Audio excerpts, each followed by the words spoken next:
Welcome to our channel. Today we how to authenticate with AppAuth for iOS OAuth flows, quick tutorial step by step clearly.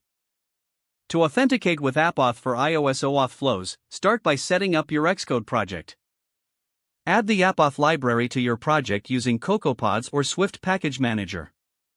Import the AppAuth module at the top of your View controller file. Create an instance of the OAuth 2.0 authorization request. Set the authorization endpoint and token endpoint with your OAuth provider's URLs.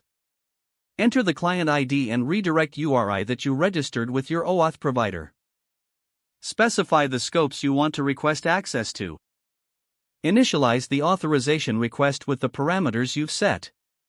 Create a URL session to handle the authorization flow. Invoke the authorization request with a custom tab or web view.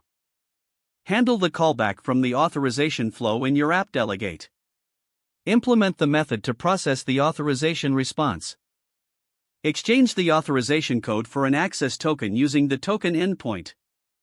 Store the access token securely for future API requests. Use the access token to make authenticated requests to your backend. Implement error handling to manage any issues during the flow. Test your implementation to ensure everything works seamlessly. Keep your dependencies updated to stay aligned with OAuth standards. If the page does not load, refresh the browser or try again in a private or incognito window. Make sure you are using the correct email address, then retype it carefully to avoid small typos. If your password is not accepted, use the reset option and create a new strong password you can remember. Check your spam folder for verification or security emails, then complete any requested confirmation steps.